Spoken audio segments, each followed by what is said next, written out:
Welcome to 3D Accuracy, where I'll talk about 3D printing, 3D product design, and 3D injection and die-cast mold design. Well, day 6.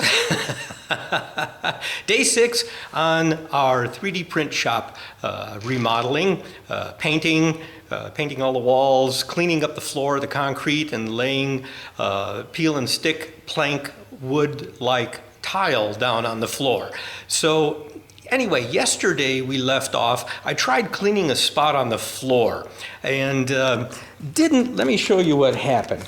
Didn't have a lot of luck with it. You see, right here is where I cleaned, and this, whatever this stain marking is, did not come out as well as I'd hoped. You see here next to area where I didn't do, it looks about the same, no difference. The only thing, I don't know if you can tell, is this is more gray like the concrete because the dirt came out, and this is more brown like, you know, the soil around here and the dust that blows in on the floor. So it did clean the floor, but it didn't get off the markings. Now, one thing I did try is I took my trusty drill, my made in America, made in the USA drill, and I tried it with the wire brush to see if I could break some of that loose, get that out of there, and that did not work very well at all. It really didn't do anything. Then I remembered I have this disc, and I actually bought this. Take a look at this. I bought this a long time ago. Look at the price, $2.79 for that backer pad, the disc. And I've never used it. I opened the package today. Well, you look down here on the bottom, and two interesting bits of information. Made in 1989, which is probably about the time I bought it, and made in the USA. Oh, is that cool or what, huh? So I've got another made in the USA product that goes with my drill. So anyway, and I've got some of these discs that, you know, attached to it, just peel off the backing and stick. So let me show you how this worked. This does a much better job of getting some of this yuck off of here. Let's see if I can hold the camera with one hand and show you how this works with the other. And we'll work this little area right here. And you can see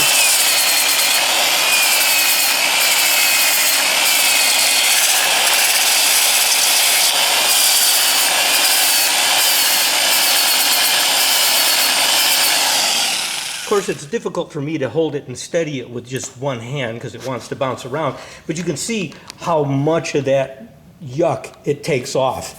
And I figure, okay, even if I can't get it 100% off, as long as I get the majority of it off and the sandpaper, you know, causes some abrasion there for the glue to stick, that should be okay. So that's the route I'm going to go. I'm going to use that to do all the stains and all the dark areas, and I'll use the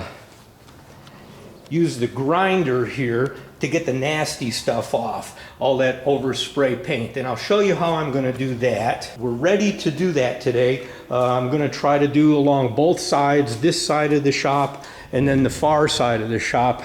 I got to do down both walls. But first, you notice I got all the 3D printers covered, because the dust is just terrible with that grinder. It's just, everywhere.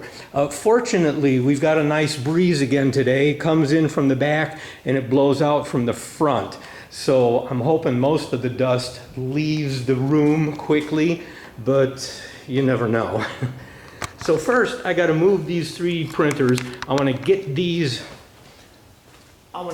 guys out of here and around the corner. But first, let me grab my gloves here. I've got a couple of pairs of gloves laying around here, so I picked up the wrong ones. Okay, I got them. So let's get these, I want to get these machines out of here and around the corner so that any dust, you know, once it blows out of the shop, it'll dissipate more than in the shop. So I'm hoping it doesn't get them all dirty. Even though I've got them covered, it's just that much less to clean. So I'm going to roll everything out of here, and then we can use the angle grinder, and I'll show you how that works.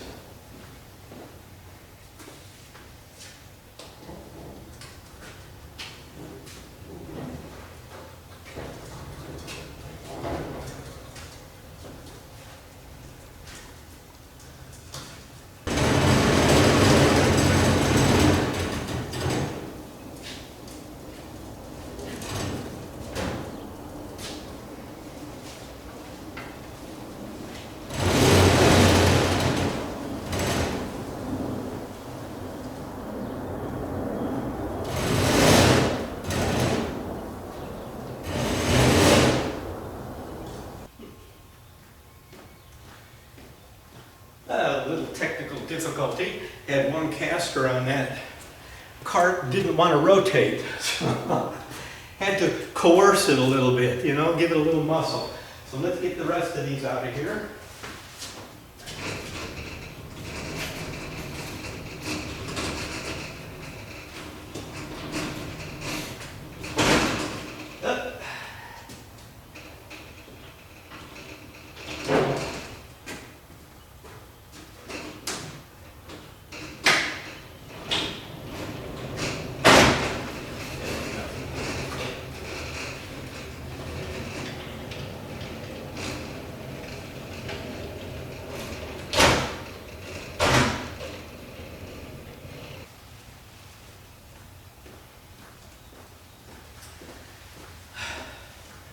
I always try to get a little bit of momentum when I'm going over the cracks and try to hit it at an angle, so it makes it easier to cross the, you know, the grooves in the concrete. But that slab in front, just a little bit higher than the floor inside the shop, so I wasn't going quick enough to get it up over that. This machine is much, much easier to move. It has much larger casters on it. This one is a piece of cake by comparison.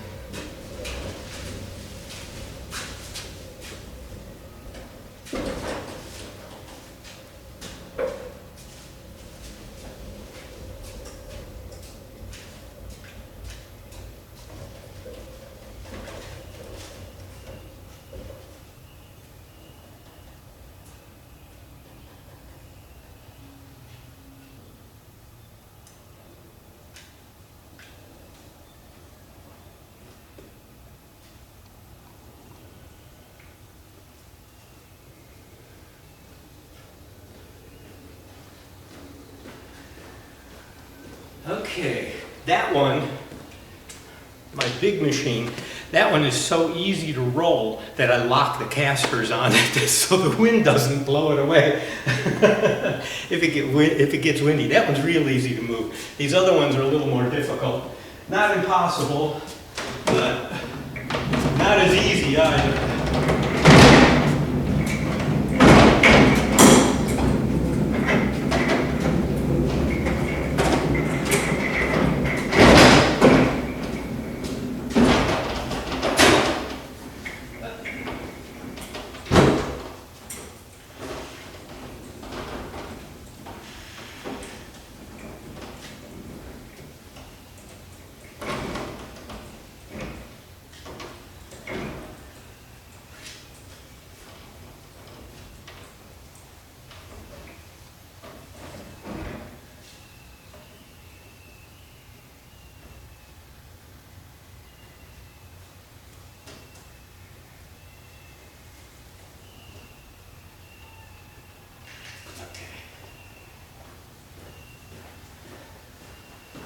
Ah, good.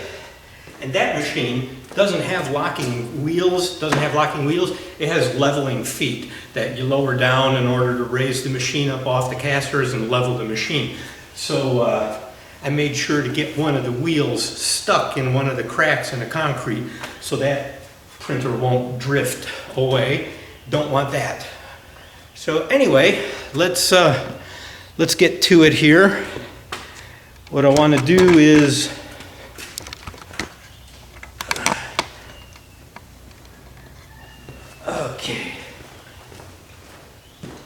first I want to get I don't even want them in the shop when I'm doing this because the dust is so bad.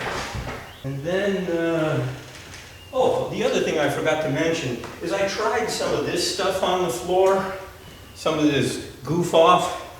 Is that what they call it? Yeah, goof off. I tried some of this stuff on the floor to get some of the marks, and it didn't really do anything for the most part. But I have used it before when I've lifted tile and to get all the glue and that kind of stuff off the floor. So I know it works for certain applications and certain things. It just didn't work for this. So before I use this angle grinder, I want to put some earplugs in because it's really loud and I don't need that screaming at me. Not a good thing to do. So put in some earplugs and then put on a mask, of course. Safety goggles. I'll get one of my yard hats and put one of those on. Keep all that dust out of my hair. Earplugs are much better. Roll down my sleeves, keep the dust off of me as much as possible because it's really obnoxious. Really obnoxious. I don't like it. But it works well, and that's the point here, is that I'm doing this because it does a good job, and that's what I'm after. Let me get a hat.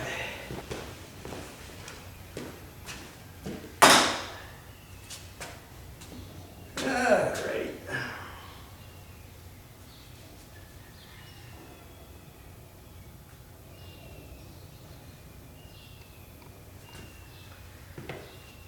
I have some of these N95 masks because I used to buy them all the time for doing work in the shop, doing work in the yard and out. So fortunately, I had a few hanging around when COVID became an issue a little over a year ago. So, because after that, you weren't able to find them. You can't get them anywhere at that time. So I was fortunate to have a few.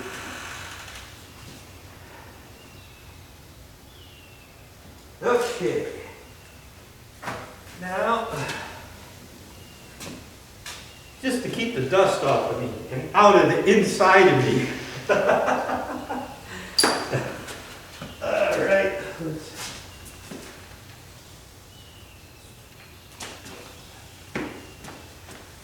Okay, so now I got to position this camera. Let's get it over there on the tripod. And what I'm going to try to do, show you, is work a little bit of this area here, where all that overspray is. You can see in the cement. I want to get that off so the tile planks stick properly to the floor. And let me get down here. Set this up. Sorry for the, we'll call them technical difficulties. Or technical challenges. Maybe that's a better word, huh? Okay, so let's see if we can get that. And zoom in. And I'll show you how well this works. Now, what I'm probably going to do is the grinder is going to throw the dust back towards the camera, but the wind blowing in the back door is going to push it forward out the front. So if it gets a little too dusty, I'm just going to turn it off and turn off the camera so I can get it out of the room. I don't want to damage the camera. So if it shuts down abruptly, I'll say goodbye now. That's the end of the video because I won't have time to do should we call it a formal exit or a formal closing? I guess we could call it that. But anyway, I will probably just shut the camera down after I do a small area so you can see how this works.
not too bad. The wind was doing its part. Well, would you believe I can see a fine layer of dust on the camera already? Just that little bit. Just that little bit, and I can see a little bit of dust on the camera. So I'm gonna end this video here. I'll show you quickly what it looks like. Now you could see, this is what we started with. You know, all that oversprayed paint. And look at right down to the concrete. The trick is, if you noticed, I was moving the blade quickly and at an angle. I put it at a little bit of an angle and then just kind of glide it gently over the surface because it cuts quick and it'll cut grooves if you dwell in one spot too long. But big difference between here and there. Now this is clean. The tile's going to stick to this. This is questionable because the paint, you know, just being overspray, it's gonna, and don't get confused, this is dust. So it looks like clean concrete, but it's not. If I brush that away, you can see there's paint underneath it. So anyway, the goal today is all the way from this wall all the way to that wall down the whole side, and then on the other side of the shop the same, from right about where that water heater is, because I got this corner done, from right about there all the way to the front. And then we got it. Then I got all the grinding part done. And then once I clean up the mess from that, then we can move on to patching the floor and doing that sort of stuff. Oh, and I found some interesting things. I you know, go on YouTube and I search and I get information, that kind of thing, like a lot of people do, like folks who are watching this video are doing. I found an interesting video with a guy who uses a product, I forget the name. I think you can get it at like Lowe's and Home Depot and, you know, home improvement stores, that kind of stuff. And it helps to level the floor. It's not a leveling compound, but it's almost like a spackle for concrete, and you can fill cracks. So I'm gonna look into maybe getting some of that to do some of the cracks. Some I'll fill in concrete, some I'll do that. And also they have a prep, a tile prep that you paint on the floor. And it's not a paint, it's not a glue, it's some sort of chemical. I would guess there's some, you know, adhesive type qualities to it, but it absorbs down into the porosity in the concrete. And then when you lay the peel and stick floor on top of it, it helps the glue on the peel and stick floor adhere to this this prep that you put down. And it's kind of like a milky, clear, watery kind of solution, and you just spread it out with a brush or a roller, and then it helps the tile stick. So I'll probably check out some of that kind of stuff and use that as well to help make sure the tile stays down the way I want it to. So anyway, that's it for today. We'll call it a day. Leave a comment also if you have any comments or questions. I don't know how much time I'll have to respond to questions. I'm generally very, very busy, but I'll do the best I can with that. Okay, and on that note, I hope you really enjoyed this video. If you're ever in need of 3D product design, 3D injection mold design, 3D die-cast mold design, or 3D printed prototypes or production parts, please feel free to contact me. You can find contact information in the video description. I look forward to hearing from you and to being of service to you. Thank you for watching. As always, I appreciate it. See you on 3D Accuracy's next video.